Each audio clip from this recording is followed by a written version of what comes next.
Hello, welcome back to What Did AI Say at VickyL-4AI.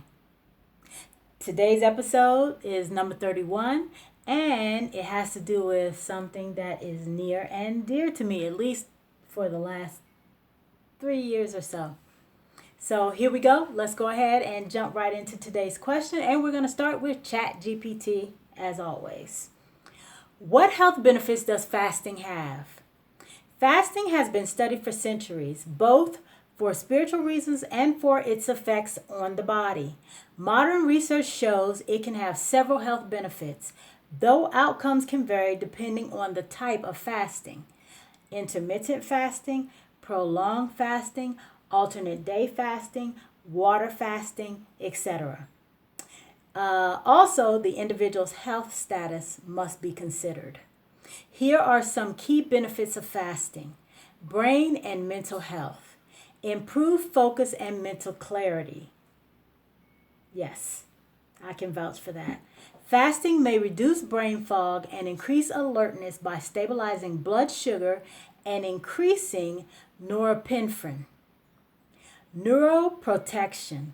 Fasting triggers production of brain derived neurotrophic factor BDNF, which supports neuron health and may reduce risk of Alzheimer's and Parkinson's. Mood regulation. Some people report improved mood due to stabilized neurotransmitters. Metabolism and weight. Weight loss. Fasting helps lower overall calorie intake and boosts fat burning. Improved insulin sensitivity. Lowers blood sugar levels and may help prevent or manage type 2 diabetes. Reduced inflammation. Fasting can decrease inflammatory markers linked to many chronic diseases. Heart and circulation. Improve cholesterol levels. Fasting can lower LDL, which is bad cholesterol, and triglycerides. Lower blood pressure. Fasting improves cardiovascular health in many people. Reduce risk factors for heart disease. Due to improvements in weight, blood sugar, and cholesterol, fasting can reduce the risk factors of heart disease. Cellular health. Autophagy. Fasting activates a cellular cleanup process, removing damaged cells and proteins, which may slow aging and reduce disease risk. DNA repair and longevity. Some animal studies suggest fasting extends lifespan and slows age-related decline. Digestive and hormonal health. Gut rest and repair. Giving the digestive system a break may improve gut barrier function. Hormone regulation. Fasting affects growth hormone, insulin, leptin, ghrelin, balancing metabolism and hunger signals. Important considerations. Fasting isn't for everyone. Pregnant women, children, people with eating disorders, and those with certain medical conditions like advanced diabetes or heart disease should avoid fasting without medical supervision. Extended water fast, this is like 3+ days, should be supervised since they may cause nutrient deficiencies or electrolyte imbalances. That is very true. Let's read that again. Extended water fast, it says 3+ days, but I would say 2+ days. Should be supervised since they may cause nutrient deficiencies or electrolyte imbalances. Very true. Okay, moving right along, let's go ahead and see what Deepseek had to say about the subject. Just in case you forgot the question, let me repeat it. What health benefits does fasting have? Fasting, when done safely and appropriately, offers several evidence-based health benefits.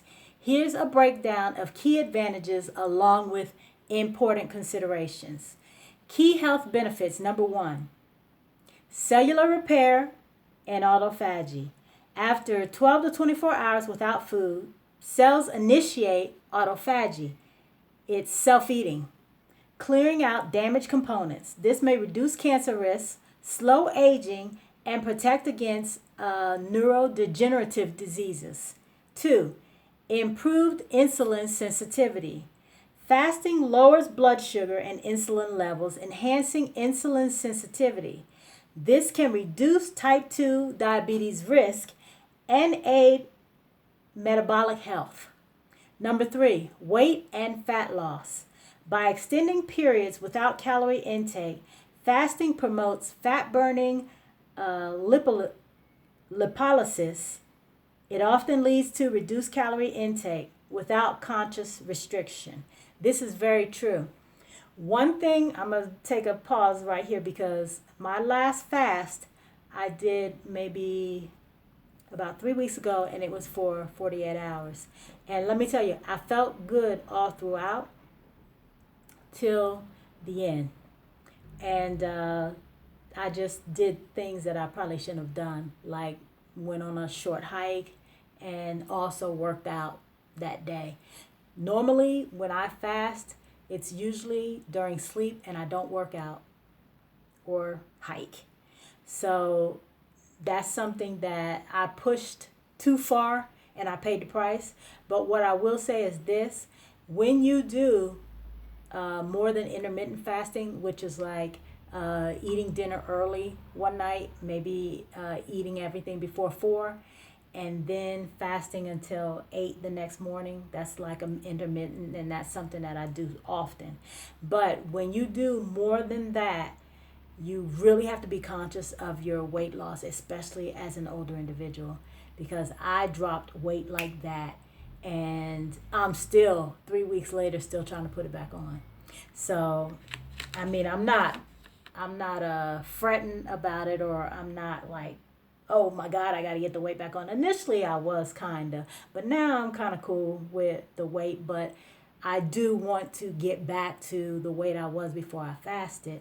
And I fasted because I just wanted to clear out my system, clear out my mind, and embark on a new journey. So that's usually when I do fast, is when I'm embarking on something that I feel is major and I just want to have clarity of mind and body. But just as older people, when we fast, we really have to be conscientious of the possible weight loss or the potential weight loss. Okay, let's move right along to number 4, which is heart health. Studies link intermittent fasting to improved blood pressure, LDL cholesterol, and triglycerides, which is the same thing that Chatgpt said, inflammatory markers like CRP, potentially lowering heart disease risk. Okay, number 5, brain health. Fasting may boost BDNF, okay, brain-derived neurotrophic factor, supporting neuron growth, linked to reduced risk of Alzheimer's and improved cognitive function. That's also what Chatgpt said. Reduce inflammation. Chronic inflammation underlies many diseases. Fasting lowers inflammatory markers like IL-6 and TNF. Gut health. Giving the digestive system a rest may improve gut microbiome diversity and intestinal barrier function. Okay, moving right along. Important considerations, not for everyone. Same thing Chatgpt said. Avoid fasting if you are pregnant, breastfeeding, underweight, or have an eating disorder. Type 1 diabetic, taking certain medications, for example, like insulin, if you're under 18 or elderly without medical supervision. Fasting methods matter. Most research supports intermittent fasting, which is what I usually do. And that can be anywhere from, 12 to, I'd say, about 16 hours. Not extreme, long-term fast. Just like when you sleep. Eat your dinner early the night before and then eat your breakfast late the next day. And that usually gives you about 14, 16 hours. Time-restricted eating, TRE, aligning eating windows with circadian rhythms, which is an example, 12 p.m. to 8 p.m., shows strong benefits. Diet quality still crucial. Fasting isn't a pass for poor nutrition. No, it is not. As a matter of fact, if you don't have enough nutrients in your body to fast, you will drop. So one thing for me is that when I fast, I still take my supplements to make sure that even if I'm not getting nutrients from food, I'm still getting the nutrients that my body needs to function, which is probably why in this last 48-hour fast I was feeling so good, because I wasn't losing nutrients. I just wasn't getting as much as I would usually get. Okay, whole foods during eating periods maximize benefits. Okay, stay hydrated, absolutely. Water, herbal tea, and electrolytes are essential. This is correct. Water, herbal tea, and electrolytes are essential. Practical tips. 1. Start gradually. Try 12-hour fast from 7 p.m. to 7 a.m., then extend. That is a great suggestion. 2. Break fast gently. So true. Avoid heavy meals. Prioritize protein and fiber. Yes. 3. Monitor your body. Absolutely. Stop if you feel dizzy, nauseated, or overly fatigued. 4. Consult a doctor, especially if you have underlying health conditions. If you don't have any underlying health conditions, I don't see why you would need to consult a doctor. But if you do, then most definitely make sure that you're safe. You're not at risk. Okay, Deepseek has a summary here. In summary, fasting can be a powerful tool for metabolic health, cellular repair, and disease prevention, but only when personalized and practiced safely. Combined with balanced nutrition and lifestyle, it offers meaningful benefits beyond weight loss. Always prioritize safety over trends. Okay, let me read that again because that was a good summary. In summary, with Deepseek, fasting can be a powerful tool for metabolic health, cellular repair, and disease prevention, but only when personalized and practiced safely. Combined with balanced nutrition and lifestyle, it offers meaningful benefits beyond weight loss. Always prioritize safety over trends. Okay, that was very good.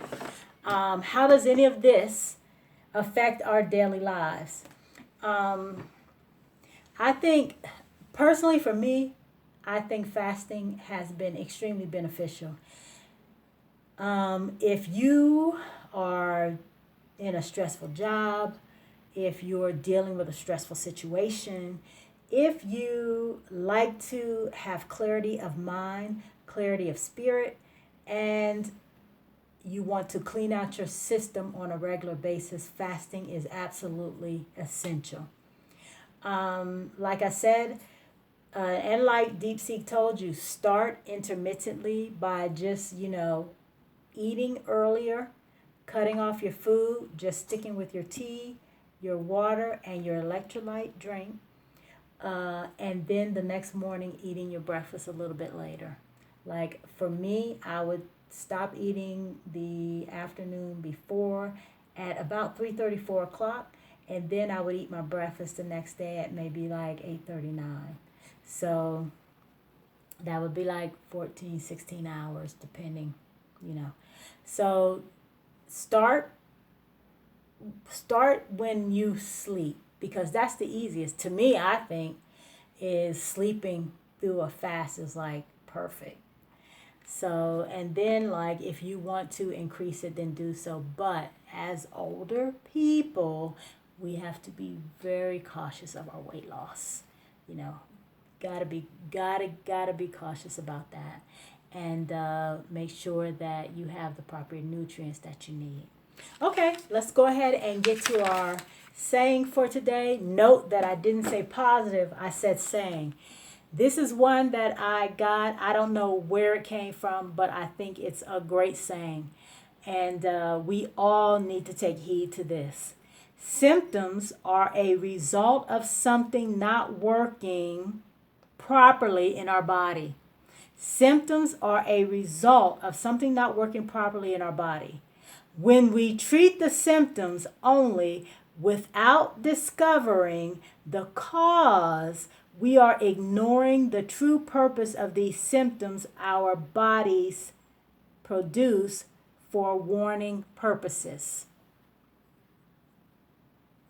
Symptoms are a result of something not working properly in our body. When we treat the symptoms only without discovering the causes, we are ignoring the true purpose of these symptoms our bodies produce for warning purposes. That's all I have for this episode. Thank you for giving me a little bit over 15 minutes of your time, and I'll see you next episode. Peace.